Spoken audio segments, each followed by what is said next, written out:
క్రీస్తునాథుని యందు ప్రియమైన సహోదరి సహోదరులారా, యేసు ప్రభువుని అనుసరించినటువంటి వారు ఎంతోమంది ఉన్నారు. ఆయన జీవించినటువంటి కాలంలో వారిలో ప్రత్యేకించి యేసు ప్రభువు 12 మందిని మాత్రమే తన అపోస్తులుగా ఉండడానికి ఎన్నుకున్నాడు. వారిలో యూదా ఇస్కారియోతు ప్రభువుని అప్పగించిన తనను తాను ఉరివేసుకొని చనిపోయాడు. ఇక మిగిలినటువంటి 11 మంది అపోస్తులు ఏమయ్యారు, ఏం చేశారు? వారు ఏ విధంగా ఈ క్రీస్తు సువార్తని దిగంతముల వరకు కూడా మోసుకొని వెళ్ళారు అనే దానిని మనం తెలుసుకోవడానికి ఎప్పుడూ కూడా ఆసక్తిగా ఉంటాం ప్రియులారా. అయితే ఈనాడు ప్రభువు ఎన్నుకున్నటువంటి అభిషేకించినటువంటి ఈ 12 మంది అపోస్తులలో 2 గురించి మనం తెలుసుకోబోతూ ఉన్నాం. వారే దేశభక్తుడ అనబడు సీమోను, తద్దయి అనబడేటటువంటి యూదా. వీరిరువురు కూడా సువిశేషంలో అపోస్తుల యొక్క పేర్లు చదివాను కదా, దాన్ని చూస్తే వరుస ప్రకారం 10-11 పేర్లలో ఉంటారు, 10 and 11.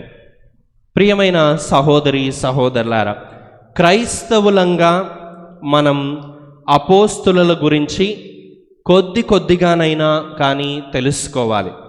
వారి పండుగ నాడు వారిని స్మరించుకొని వారు ఏ విధంగా యేసు ప్రభువుని అనుసరించారు అని తెలుసుకొని మనము కూడా వారి యొక్క ఆదర్శవంతమైన జీవితాన్ని పాటించడానికి, క్రీస్తుని అనుసరించడానికి ప్రయత్నం చేయాలి.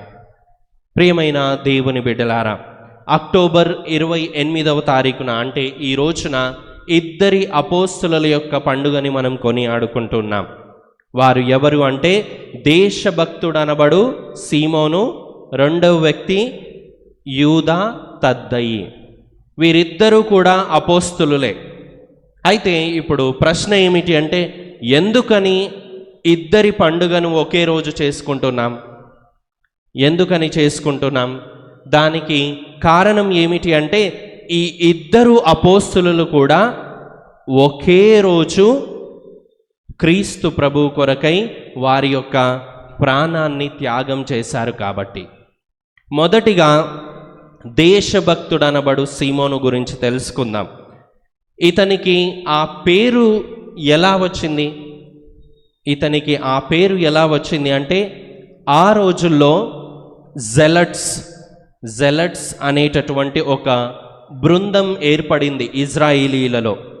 ఎవరు వీరు అంటే, రోమీల యొక్క కబంధ హస్తాల నుంచి ఇజ్రాయేలు ప్రజలకి అంటే యూదులకి స్వేచ్ఛను తీసుకురావాలి అని రోమీల మీద ఒకలాంటి తిరుగుబాటు పైకి లేపినటువంటి అపవాదులు ప్రియులార వీళ్ళు.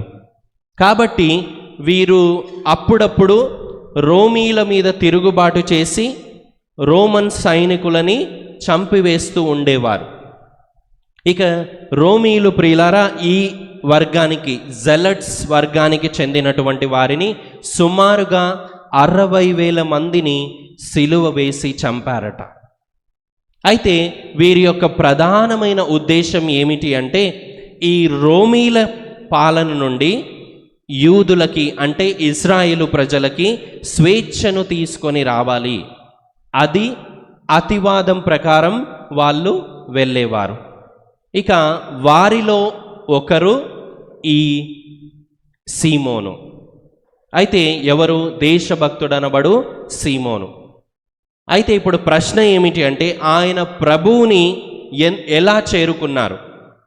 ఆయన ప్రభువుని ఎలా చేరుకున్నారు అంటే, ప్రభువు రోమన్ సామ్రాజ్యాన్ని మెస్సయ్యాగా కూలద్రోసి యూదులకి స్వేచ్ఛ స్వతంత్రాలు ఇస్తాడు అని నమ్మారు. కానీ యేసు ప్రభువు ఆత్మీయమైన రాజ్యాన్ని నెలకొల్పడానికే వచ్చాడు అని ఈ దేశభక్తుడనబడు సీమోను మాత్రమే తెలుసుకున్నాడు. అయితే ఈ సీమోను ఎవరు అంటే ప్రియులారా, ఇతని యొక్క ఊరు పేరు ఏమిటి అంటే కానా అనే ఊరు. అంటే అందుకే కాబట్టే కానానీయుడు అని పిలువబడ్డాడు. అయితే మనకి చరిత్రకారులు ఏమని చెప్తున్నారంటే యేసు ప్రభువు కానాపల్లి పెండ్లిలో నీటిని ద్రాక్షారసంగా మార్చాడు. అయితే ఆ రోజు పెండ్లి కుమారుడు, ఆ రోజు ఆ విందులో పెండ్లి కుమారుడు ఎవరు అంటే ఈనాడు మనం కొని ఆడుకుంటున్నటువంటి ఈ సీమోను గారే అంట ప్రియులారా. అయితే ఎప్పుడైతే తన పెండ్లిలో యేసు ప్రభు ఆశ్చర్యకరంగా అద్భుతాన్ని చేశాడో, పెండ్లి కుమారుడిగా ఉన్నటువంటి ఈ సీమోనుడు యేసు ప్రభువుని అనుసరించడం ప్రారంభించాడు. కాబట్టి అప్పటి నుండి కూడా, అంటే యేసు ప్రభువు చేసినటువంటి ఆ మొట్టమొదటి అద్భుతం నుండి కూడా యేసు ప్రభువుని అనుసరిస్తూ వచ్చాడు. యేసు ప్రభు మరణించిన తర్వాత ఇదిగో ఈ సీమోను గారు ప్రత్యేకంగా ఈజిప్ట్, లిబియా, ఆఫ్రికా దేశాలలో దేవుని యొక్క సువార్తను బోధించి చివరికి ఆయన ఇరాన్ దేశంలో వేద సాక్షిగా మరణించడం జరిగింది.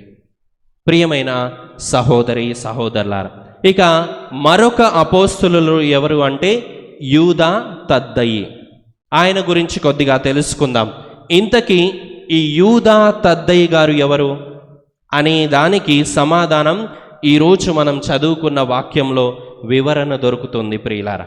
లూకా సువార్త 6వ అధ్యాయం 15వ వచనంలో ఏమని ఉంటుంది? అల్ఫయి కుమారుడు యాకోబు, ఆ తర్వాత యాకోబు సోదరుడు యూదా.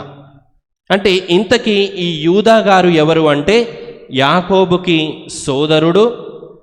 యాకోబు గారు ఎవరు అంటే అల్ఫయి కుమారుడు. అయితే వేదశాస్త్ర పండితులు ఏమంటారు అంటే ఈ యూదా గారు, యాకోబు గారు ఇద్దరు కూడా యేసు ప్రభువుకి వరుసకి సహోదరులు అవుతారు అంట. ప్రియమైన సహోదరి సహోదరులారా, ప్రభువు యొక్క సహోదరుల గురించి మాట్లాడినప్పుడు బైబిల్లో ఏమని ఉంటుంది? యూదా, సీమోను, యాకోబు ఇతని సోదరులు కాదా అని రాయబడి ఉంటుంది. అయితే ఈ యూదా యాకోబులు ఎవరు అంటే అల్ఫయి కుమారులు. చాలామంది ఏమంటారు అంటే లేదు లేదు మరియమ్మకి పిల్లలు వాళ్ళు అంటారు. కానీ వీళ్ళు ఇద్దరు అల్ఫయి కుమారులు, మరియ తల్లి పిల్లలు కాదు. దీనిని మనం గుర్తుపెట్టుకోవాలి ప్రియ సహోదరి సహోదరులారా. యూదా అల్ఫయి కుమారుడు, యాకోబు సోదరుడు. ఈయన కూడా ప్రభువు యొక్క పిలుపుని అందుకొని యేసు ప్రభువుని అనుసరించాడు. చివరికి ఈయన కూడా వివిధ ప్రాంతాలలో దేవుని యొక్క సువార్తను బోధించిన తర్వాత మరలా ఈయన కూడా దేశభక్తుడనబడు సీమోను గారితో కలిసి ఇరాన్ ప్రాంతంలో దేవుని యొక్క సువార్తను బోధిస్తూ ఉండగా, ఇద్దరు కూడా సువార్తను బోధిస్తూ ఉండగా ఈ యొక్క యూదా గారు కూడా చంపబడ్డారు, వేద సాక్షిగా మరణించారు. ప్రియమైన సహోదరి సహోదరులారా, ఈనాడు మనం దేశభక్తుడనబడు సీమోను, యూదా తద్దయి అపోస్తుల యొక్క పండుగని కొనియాడుకుంటూ ఉండగా వారి యొక్క మధ్యస్థ ప్రార్థన ద్వారా దేవుడు మనలని దీవించాలని, మనం కూడా వారి వలె క్రీస్తు ప్రేమని కొంతమందికైనా చాటి చెప్పే వరాన్ని మనకు ప్రసాదించమని ఈ యొక్క దివ్య బలి పూజలో ప్రత్యేకంగా ప్రార్థించుకుందాం. ఆమేన్.